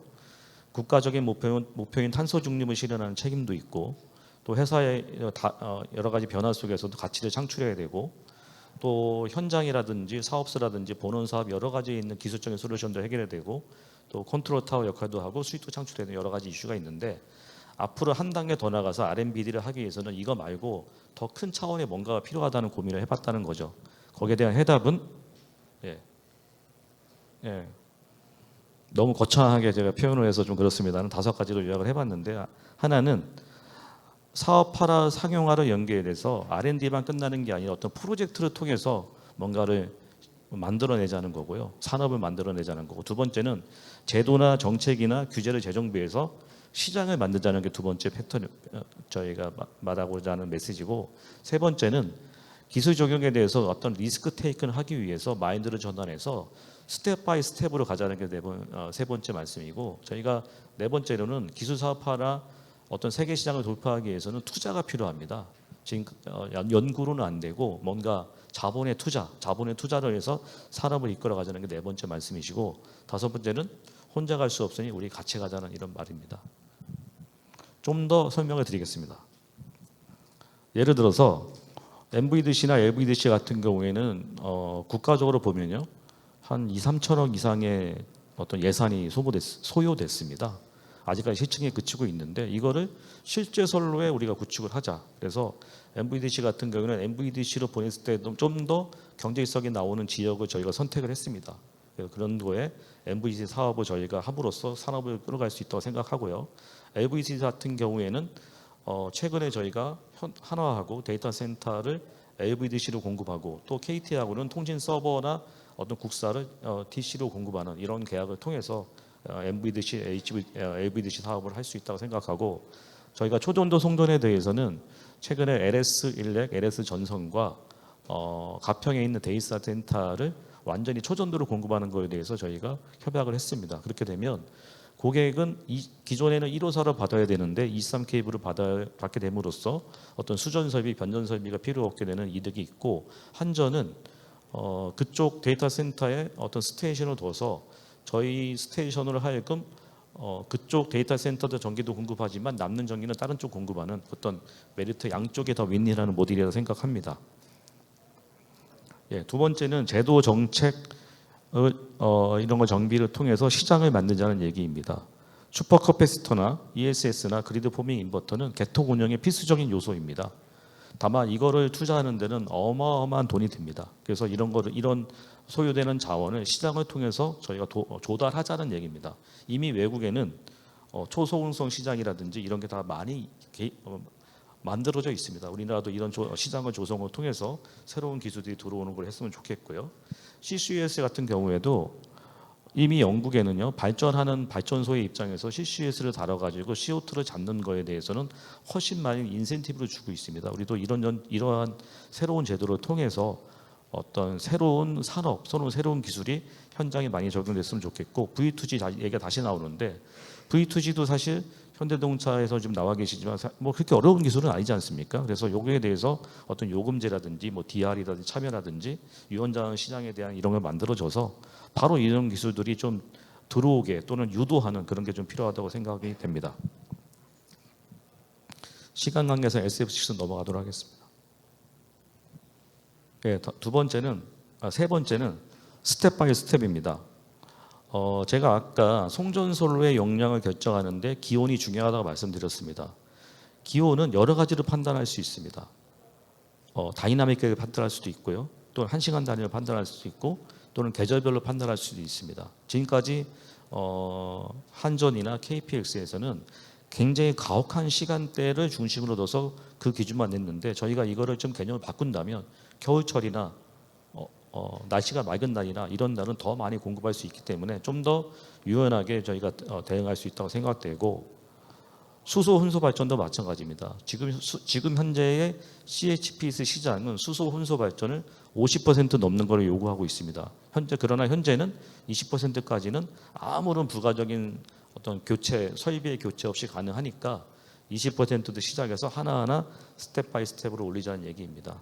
전력계통 신뢰도에 관련된 것도 굉장히 국가적으로 어려운 문제이긴 하지만 처음부터 신뢰도 기준을 확 바꾸다기보다도 예를 들어서 혼자 시간대라든지 이런 때는 좀 더 열어주고 이렇게 해서 유연하게 하나씩 하는 방향을 저희가 좀 더 해보자고 제안하는 말씀을 드립니다.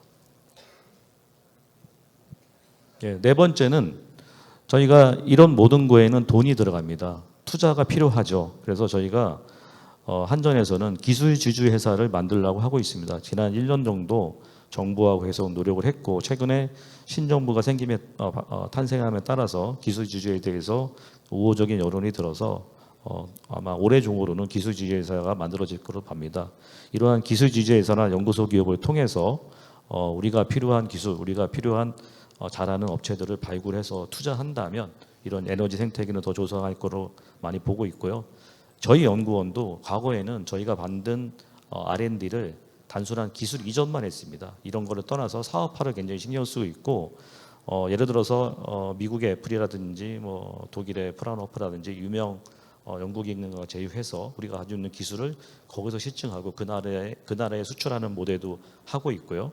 또 저희가 가지고 있는 기술이나 이런 것들을 저희 스스로만 판매하지 말고 이미 판매를 잘하고 있는 또는 세계적으로 유명한 뭐 진단업체라든지 또는 어떤 제조업체랑 같이 쪼그려 해서 같이 하는 모델에 대해서도 저희가 많은 부분에 신경을 많이 쓰고 있습니다. 예, 마지막 장입니다. 저희가 생각하고 그동안 고민했던 거는 이 모든 거는 혼자 갈 수는 없더라고. 혼자 해서도 안 되고 아까도 자동차공학께서 얼라이언스 같은 얘기를 많이 하셨는데 저희도 얼라이언스 얘기를 많이 합니다.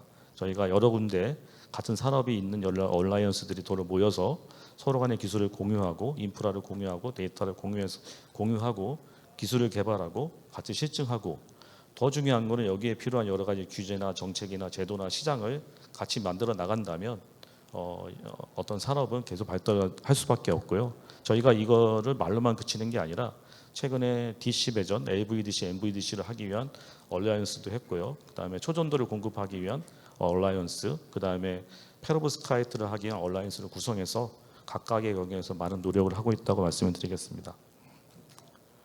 저희가 지금까지 한 얘기는 한마디로 요약을 하면 리서치가 현실이 되자입니다. 연구가 현실이 되자는 주제로 저희가 말씀을 드렸고 저희가 마지막으로 제가 하고 싶은 얘기는 이렇게 연구를 현실로 하기 위해서 여기 계신 많은 분들 또는 많은 기관들, 많은 학회들이 같이 하나가 돼서 서로 간에 필요한 것들 같이 공동으로 의논하고 같이 노력한다면 그야말로 리서치가 현실이 되는 날이 돼가지고 오니까 생각을 합니다.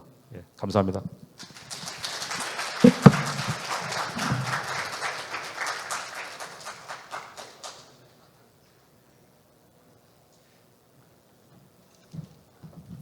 네, 발표 잘 들었습니다. 전력연구원이 왜 이렇게 바쁘신가 했더니 대한민국의 현재와 미래를 다 책임지시는 것 같습니다. 대한전기학회의 앞으로의 발자취가 이 KPI 드라이브와 함께 남게 될 것 같습니다. 자, 다음으로는 양학회 발전 방향에 대해서 제가 대표로 간략하게 소개 올리고자 합니다. 시간 관계상 제가 조금만 스피드업을 해서 발표 드리도록 하겠습니다. 앞서 소개시켜드린 대로 대한전기학회와 한국자동차공학회는 대한민국 공학계의 대표적인 양학회로서 역사와 그 사회적 의무를 중요성에 있어서 무엇보다 강조되고 있는 대표적인 학회가 되겠습니다. 우리 전기학회는 47년도에 자동차공학회는 78년도에 창립되어서 산하 여러 부문회와 전문위원회, 기술위원회 등으로 구성되어 있습니다. 아울러서 학회에서는 공신력 있는 국문지와 영문지, 논문지를 현재 발간 중에 있습니다. 미래는 이모빌리티 시대라고 가름을 하는데 우리 양학회 협력을 통해서 시너지가 창출될 것이라고 하는 것은 자명합니다. 이에 대해서 간단히 배경을 설명드리고자 한다면 미래교통산업은 탈탄소화가 불가피합니다. CO2 배출이 23% 정도 늘고 있고, 이를 우리가 이제 억제하기 위해서는 모빌리티의 전동화가 필요하게 되겠죠. 이 모빌리티의 개념은 우리 전기전자공학과 자동차공학의 융합을 통해서 이 모빌리티의 개념 확장이 필요합니다. 그래서 이 모빌리티라 함은 단순히 전기차, 수소 전기차를 뛰어넘어서 개인 운송 수단인 PPV, PAV, UAM 등과 차세대 스마트 로봇이라든지 미래철도, 개인용 베슬들을 포함하는 정의가 되겠습니다. 이 모빌리티 시장은 굉장히 낙관적입니다. 연 평균 성장률이 30%에 달하며 이와 관련된 시장 규모도 하루가 다르게 격변하고 있습니다. 무엇보다 중요한 것은 이 모빌리티 구동 시스템의 핵심 기술이 바로 이 전기 전자와 무관하지 않다는 점이 되겠습니다. 이 산업별로 자세히 보면은 전기차가 현재 주춤하고는 있지만은 미래 발전을 위해서 점진적으로 증가하고 있다라는 점을 우리가 눈여겨 볼 필요가 있겠고요. 아울러서 자동차를 뛰어넘어서 각종 항공기, 기타, 트랜스포테이션에 들어가는 기술에 대해서 정책 지원, 인프라 투자 강화 등이 아주 눈여겨 볼 수 있겠습니다. 이와 같은 이모빌리티의 핵심 주요 기술, 전동화, 전력 반도체, 자율주행 소프트웨어 등 산하 기술들을 면면히 살펴보시면은 상당 부분이 전기전자 기술이 그 중심에 있다라는 것을 우리는 확인할 수가 있겠습니다. 양 학계의 학술적인 면에서 한번 살펴보겠습니다. 제가 직접 DBPI에 들어가서 과거와 현재의 관련 논문 발간 편수를 조사해 본 결과 우리 전기학회에서는 13%, 자동차공학계에서는 30%의 최근 4, 5년 동안 논문이 급증하고 있다는 걸 말씀드리겠고요. 저희 대한전기학회에서도 10여 %에 불과하지만 양적 논문 수에 있어서는 저희가 훨씬 더 많이 발간되고 있다는 것을 말씀드리고 싶습니다. 자, 그렇다면 앞으로 우리가 협력을 해야 될 수 있는 방안들은 무엇이 있을까? 그 첫 번째 키워드로는 회원 간의 교류 활성화가 있겠습니다. 가장 이슈가 될 수 있는 기술 교류회와 세미나 개최를 비롯해서 양 산업계 회원 간의 교류를 적극적으로 확대할 필요가 있겠고요. 융합 기술을 바탕으로 한 여러 가지 스터디 그룹이라든지 워킹 그룹 지원, 공동 프로그램들을 추진해 나갈 것입니다. 아울러서 공동 연구 프로젝트가 꼭 필요할 텐데요. 정부 과제에 참여를 한다라든지 공동 과제를 기획한다라든지 모빌리티와 스마트 그리드 같은 연계 기술들을 통해서 융합 기술을 타겟팅해서 공동 과제를 수행한다. 그리고 기술 협력과 연구 기획을 통해서 다양한 형태의 협의체도 구성이 가능할 것입니다. 또한 인력 양성과 교육 프로그램도 필요합니다. 저희가 앞서 모두에 설명드렸던 이 모빌리티의 핵심 필수 기술들을 우리가 전문 인력으로 양성할 수 있는 다학제 간의 융합형 인재 양성 그리고 교육 프로그램들을 특화시켜서 발굴해야 될 필요가 있겠습니다. 아울러서 일반 대중들과 또는 후학들을 위한 학술 컨텐츠도 많이 기획을 할 테고요. 무엇보다 사회적 이목을 끌 수 있는 양 학회지의 특집호를 많이 기획해서 발간할 수 있도록 그렇게 노력이 필요할 것 같습니다. 아울러서 양 학회의 산업계 네트워크를 공유해서 양적 질적 확대가 필요합니다. 회원사를 대상으로 한 비즈니스 매칭 포럼이라든지 스마트 전력 기업 또는 자동차 전문 기업, 완성차 업체, 부품사, OEM사 그리고 산하 여러 가지 스타트업 기업들 간의 기술 협력 프로그램들을 운영하고요. 신산업을 기반으로 하고 있는 타겟팅하고 있는 기업 공동 세미나도 함께 추진해 가겠습니다. 저희들로서는 대정부 관련된 정책 제안과 협력이 불가피한데 이에 대해서 정책을 공동으로 제안하고 양학회 입장을 공동으로 표명하며 건의서를 제출할 수 있는 체계를 만들도록 하겠습니다.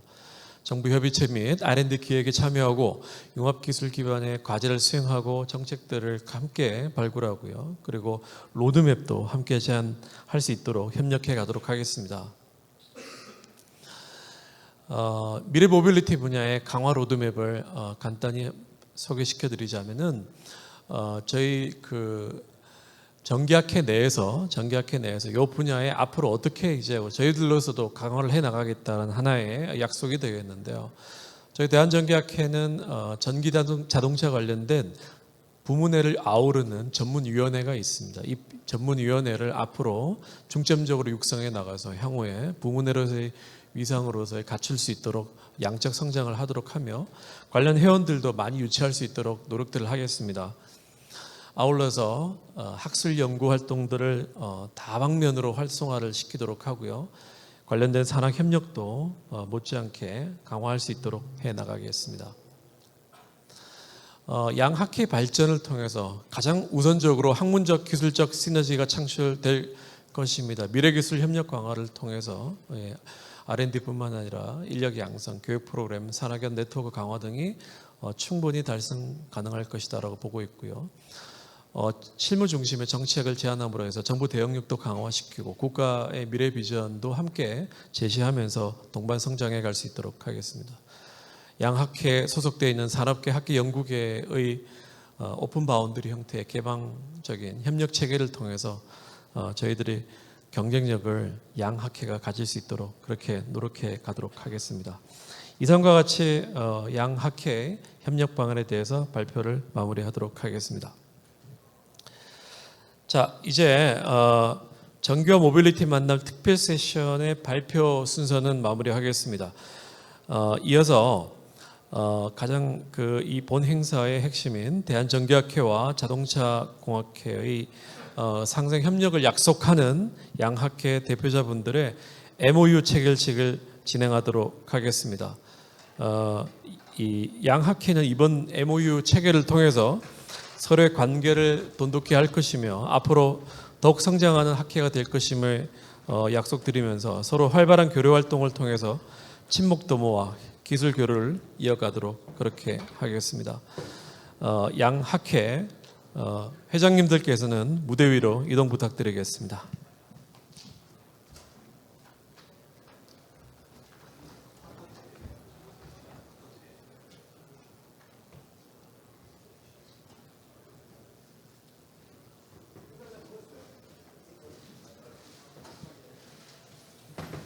네, 회장님들께서는 MOU에 사인을 부탁드리겠습니다.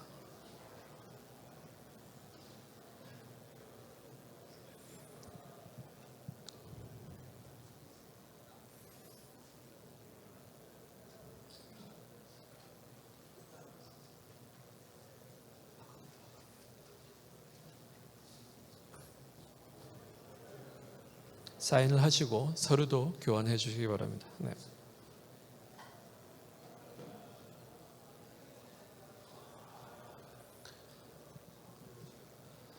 네. 사인을 마무리하셨으면 이제 앞으로 양 학회는 앞으로 발전을 위해서 상생 협력을 약속드리면서 공동의 노력을 기하도록 하겠습니다. 지금부터는 기념사진 촬영을 있겠습니다. 양해 각서를 들고 정면을 봐주시기 바랍니다.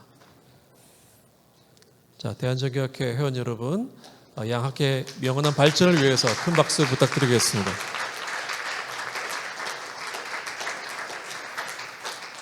네. 자, 이것으로 전기와 모빌리티의 만남 특별 세션 및 MOU 체결식을 마치겠습니다. 참석해 주신 대한전기학회 회원 여러분 진심으로 감사드립니다. 네, 이것으로 마무리하겠습니다.